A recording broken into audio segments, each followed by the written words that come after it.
저도 집을 짓는 것은 처음이라 많이 어려웠습니다. 이 영상을 만드는 이유는 특히 집을 짓는 분들께 주택건축의 기본적인 프로세스는 알려드리고 싶었기 때문인데요. 각 공정별로 깊게 다루지는 못합니다. 하지만 순서는 제대로 짚어두었으니 집짓기의 프로세스에 대한 큰 맥이 필요하신 분들께는 좋은 자료가 될 겁니다.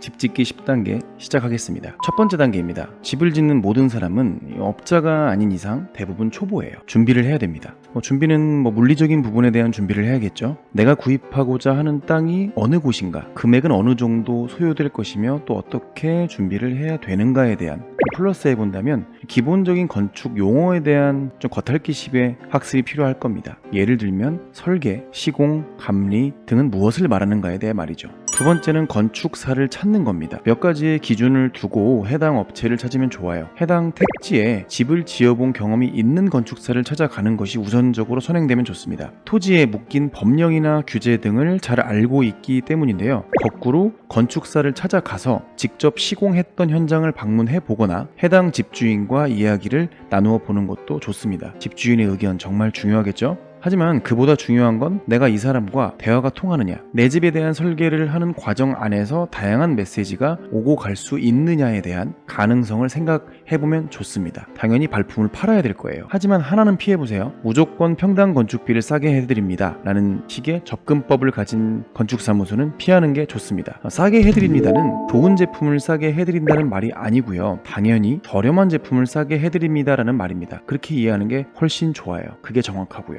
그냥 싼 제품을 싸게 사는 겁니다. 손해보며 장사하는 사람은 어디에도 없기 때문이죠. 세 번째 프로세스는 해당 토지를 조사해야 합니다.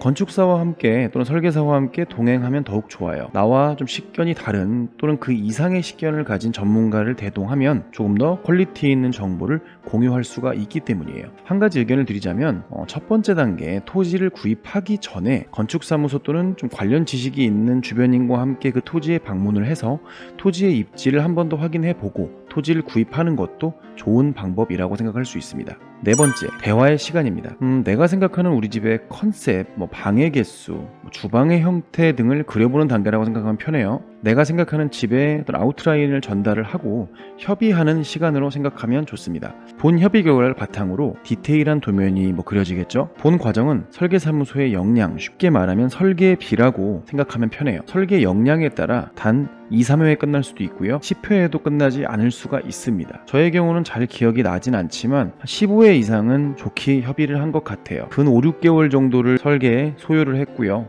이 협의가 마무리되면 이제 실시 설계 도면이란 게 만들어집니다. 바로 이렇게 말이죠. 그 후에 인허가 접수를 하죠. 설계가 끝났다고 보셔도 무방합니다. 이제 다섯 번째, 시공사를 선정을 해요. 이 부분에 대해서는 다양한 순서와 의견이 있을 수 있는데요. 저의 경우를 기준으로 말씀드리겠습니다. 설계도면과 자재 리스트가 나오면 시공사를 선정합니다. 설계도면과 리스트를 희망 시공사에 전달하고 정확한 금액을 내도록 하기 위해서죠.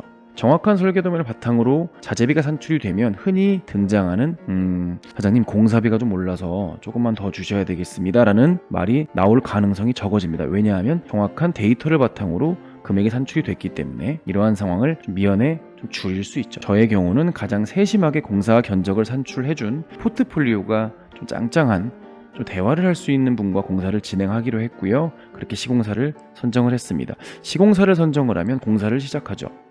여섯 번째는 토목공사 그리고 부지 정리가 선행된 후에 공사를 시작합니다.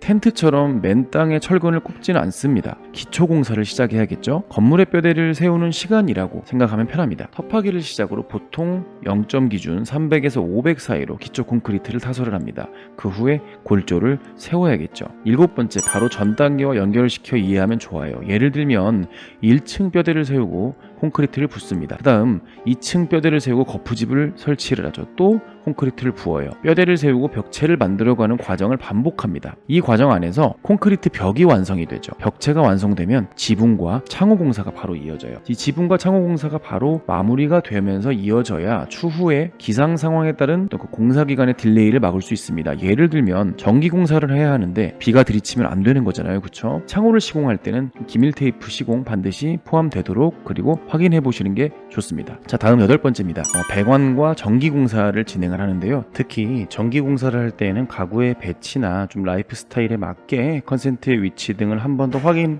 만약 거실에 TV를 두지 않기로 했는데 거실에 TV 관련 전기 박스가 혹시 설치되어 있을 수 있거든요. 사람이 하는 일이기 때문에 그런 보기에도 흉하고 필요도 없는 내용이겠죠. 꼭 한 번 더 확인해 보시는 게 좋습니다. 저는 무언가를 좀 구워 먹는 거를 굉장히 좋아해요. 그래서 식탁을 놓아야 할 자리 아래 컨센트를 설계에 반영을 했어요. 어느 지점에 있는 컨센트보다 요긴하게 쓰는 녀석이고요. 설계 잘했다라고 판단되는 부분입니다. 9번째입니다. 내장과 외장 공사를 진행을 합니다. 저는 인테리어를 별도로 진행을 했어요. 보통 시공 시 그 금액에 인테리어 비용이 포함되어 있다고 착각을 하지만 대부분은 그렇지 않습니다. 별도로 견적을 내고 부가세도 별도죠. 아무튼 좀 더 들어요. 인테리어 미팅을 한 3회 정도 진행을 하고 집에 이 모델링 자료를 바탕으로 컨셉을 맞췄습니다. 이때 지금 설비 공사를 함께 진행을 했어요. 싱크대 배관 그리고 화장실 도기 관련한 것들입니다. 그 후에는 포인트 되는 부분, 즉 예를 들면 뭐 조경, 우편함, 택배함 등과 같이 소프트웨어적인 부분에 대해서 손봐주면 전체적인 공정은 끝납니다. 마지막입니다. 이제 비계를 철거하고 가구를 계략적으로 세팅한 상황입니다. 이때 정말 뿌듯하고 약간 눈물 나요.